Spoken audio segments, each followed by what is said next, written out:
con el doctor José Naupari, quien es abogado especialista en temas constitucionales y electorales.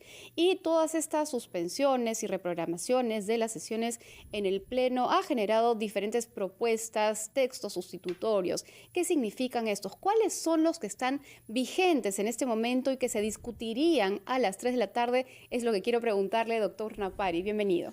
Muchísimas gracias por la invitación.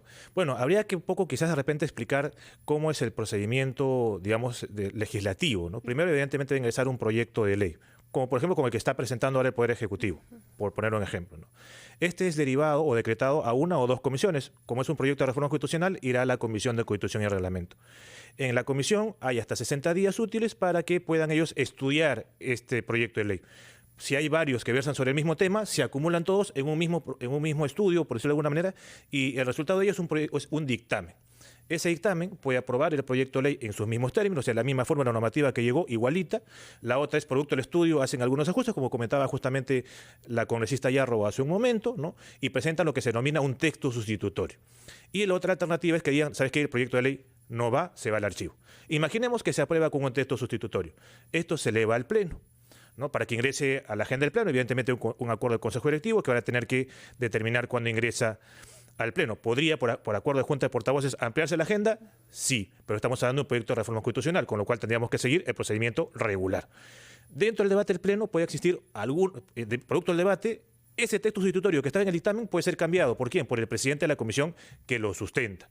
Acá teníamos a un dictamen en mayoría. Entonces, como tenemos un dictamen en mayoría, era el presidente de la Comisión de Constitución que sustenta el dictamen en mayoría, el que estuvo justamente presentando texto tras texto sustitutorio. Se somete a la votación. Como nos encontramos ante una reforma constitucional, tiene 66 votos más referéndum u 87 más referéndum. Así llegamos a la primera propuesta, que era justamente abril del 2024. Claro. Pese a que habían habido más de 87 votos, se presenta una reconsideración. Bastante cuestionable sin duda, pero cierto es que se votó. Se aprobó y en ese contexto el presidente de la Comisión de Constitución vuelve a presentar un texto sustitutorio. Nuevamente, en el marco del dictamen en mayoría, no pasa, se reconsidera de nuevo, se presenta otro texto que es el de ayer y lamentablemente no pasa. Como ese dictamen en mayoría en los distintos textos sustitutorios no pasó, se tiene que sustentar, ¿cuál? El dictamen en minoría, que es el que ha presentado el congresista Quito. Y es un poco el que justamente se debía haber, al principio, bueno, se presentó ya ayer, claro. Tenía que iniciar el debate hoy en la mañana y se ha postergado ahora para las 3 de la tarde.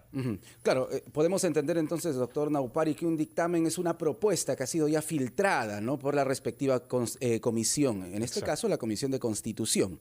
Hasta ahí lo entendemos. Ahora, el dictamen o esta propuesta en minoría habla de una Asamblea Constituyente. Sería importante, doctor Naupari, que le cuente a nuestros oyentes, a nuestros televidentes, qué es una Asamblea Constituyente, para qué sirve, cómo se convoca y cuál puede ser el impacto, ¿no?, en la política del país. Vamos a retornar con eso. Está con nosotros el doctor José Naupari, abogado especialista en temas constitucionales y electorales. Contigo vamos a conocer el ABC de la situación política del país. Volvemos con eso y con más en Encendidos. Noemí Mamani, Sara Abusabay y Jorge Rodríguez, te estamos acompañando en esta mañana de hoy, jueves 2 de febrero, tratando de comprender el ABC de esta situación política que en este momento afronta el país. Está con nosotros el doctor José Naupari, especialista en temas constitucionales y electorales. Doctor Naupari, estábamos conociendo que un dictamen es una propuesta que ha sido ya filtrada por la respectiva comisión. Perfecto, ahí nos quedamos.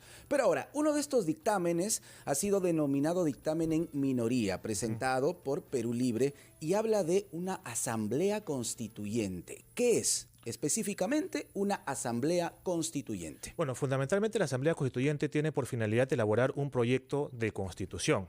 Y ahí habría que distinguirlo, digamos, de una reforma total o parcial de la Constitución, en la medida en que una asamblea constituyente sí podría ir incluso más allá de lo que podría entenderse como una constitución histórica.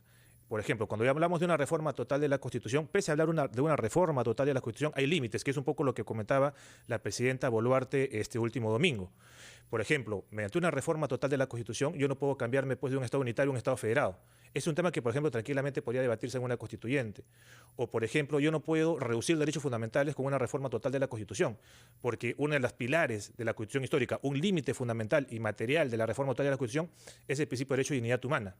Ese límite material no lo tendría en sí mismo una asamblea constituyente. Claro. Es decir, podría vulnerar nuestros derechos básicos. Podría en principio eventualmente reducirlos o digamos, reconstruir lo que ellos podrían entender por un principio de derecho. derecho de dignidad, ¿no? Depende de la visión que tengan quienes integren precisamente esta asamblea constituyente. O, por ejemplo, el régimen político, ¿no? Podemos cambiar de un sistema de un sistema presidencial con rasgos de parlamentarismo a un régimen parlamentarista, por ejemplo. Eso es algo que también eventualmente podría tocar una asamblea constituyente. Pero ciertamente también hay que considerar que la asamblea constituyente, primero, no es el santo grial y segundo, desde nuestro punto de vista, había que preguntarnos si es que es necesaria. Por ejemplo, uno de los límites justamente era el tema de la Constitución histórica. La Constitución económica no forma parte de la Constitución histórica, ¿no? O sea, ello podría ser materia de un debate en el marco de una reforma de la Constitución, total o parcial, ¿no?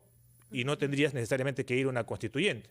Para reconocer más derechos fundamentales tampoco tienes que ir a una constituyente. Sin ir muy lejos, ¿acaso en el Congreso Extraordinario 2020-2021 y en este no se ha estado debatiendo el reconocimiento del derecho de acceso a Internet y el derecho a una vivienda digna? ¿Ya se necesitó una constituyente? No. Doctor Naupari, ese punto es importante porque algunos congresistas están vendiendo la idea, vendiendo entre comillas, ¿no? La idea de una asamblea constituyente como si fuera, usted lo ha dicho, el santo grial, ¿no? Como si una asamblea constituyente va a solucionar los problemas de los peruanos. ¿Por qué lo hacen de esta manera? ¿Por qué presentan esta iniciativa de esta manera?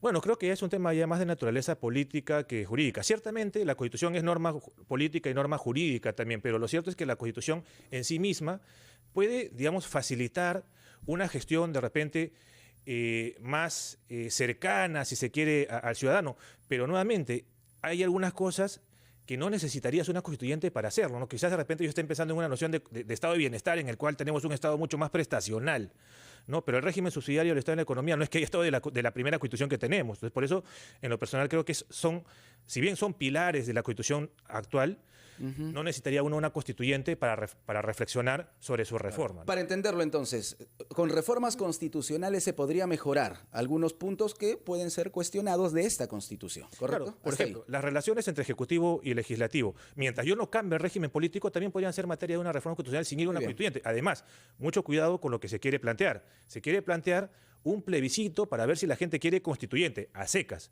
Si gana el sí, ¿cuál va a ser el plazo que va a tener el Congreso para desarrollar el marco normativo para la convocatoria de esa constituyente? Como usted bien lo mencionaba antes de la pausa, ¿cuántos van a ser? ¿Cómo se van a elegir? ¿Cuándo se van a elegir? ¿Qué plazo va a tener para elaborar el proyecto de nueva constitución? Porque no es que la Asamblea Constituyente la aprueba y ahí quedó. Ese proyecto de constitución, como ocurrió en Chile, por ejemplo, tendría que ser ratificado en un referéndum ya. ¿En qué plazo lo voy a hacer? La gente va a estar detrás para saber, oye, mi ley, ¿cuándo convocas? Porque el plebiscito es a secas. ¿Quieres o no quieres? ¿Para cuándo? Nadie sabe. Eso es lo que no se sabe. Muy bien, muy bien.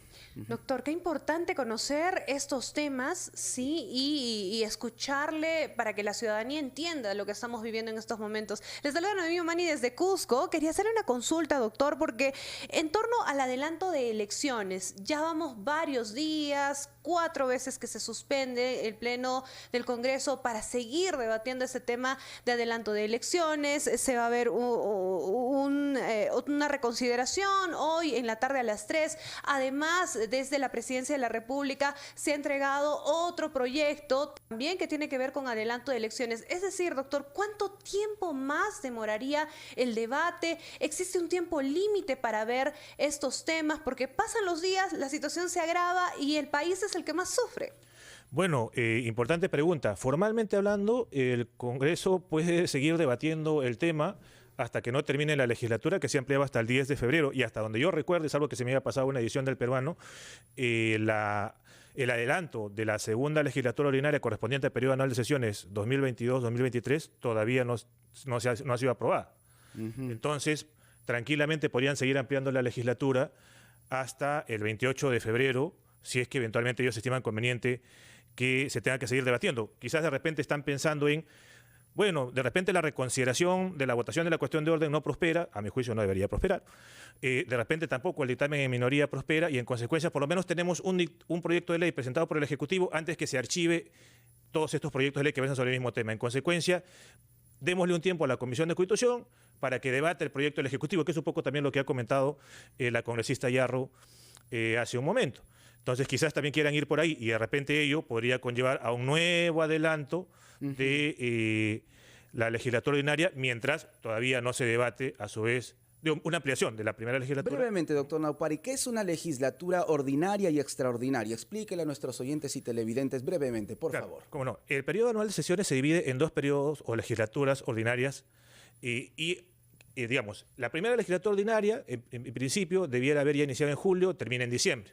La segunda debería iniciar en marzo y terminar en junio, ¿no? La primera legislatura ordinaria, que arrancó a fines de julio, se ha ido, bueno, de la quincena de diciembre se ha ido ampliando y ampliando. La legislatura ordinaria se da únicamente cuando ya cerró la legislatura ordinaria. Es por eso que cuando, La por ejemplo, extraordinaria. exacto, disculpa, Claro. gracias por la precisión. Porque escuchaba a algunas voces que decían, no, pero la presidenta Boluarte puede convocar una legislatura extraordinaria para que se vea este tema. Mientras la legislatura ordinaria está vigente, no cabe una legislatura extraordinaria. Claro, entendemos que una legislatura entonces es un periodo de trabajo del Congreso de la República. Por Claro. ahí va la cosa. Y una legislatura extraordinaria es un tiempo adicional para que vean temas específicos. Claro. A ver, ahí solamente había que pensar. La legislatura extraordinaria, en sentido estricto, es una convocatoria, por decirlo de alguna manera, para una sesión concreta, por decirlo de alguna Claro, manera. un punto Y con específico. agenda fija. Un punto específico. Claro, ahora, pero ahí también había que precisar, porque acá hay un tema también importante. No es que cuando no hay legislatura ordinaria los congresistas se van a su casa. Tienen que ejercer funciones de representación igual. Exacto, O sea, no es que dejan de trabajar. La subcomisión de cuestiones constitucionales o eventualmente incluso las comisiones ordinarias, las comisiones de investigadoras, no se rigen, digamos, por estos temas vinculados a las legislaturas ordinarias. Muy bien, muy bien. Muy bien, muchas gracias, doctor Naupari, por acompañarnos en esta edición de Encendidos, aprendiendo estos conceptos básicos que como peruanos debemos conocer. El doctor José Naupari, abogado especialista en temas constitucionales y electorales, nos acompañó en esta edición de Encendidos. Muchas gracias.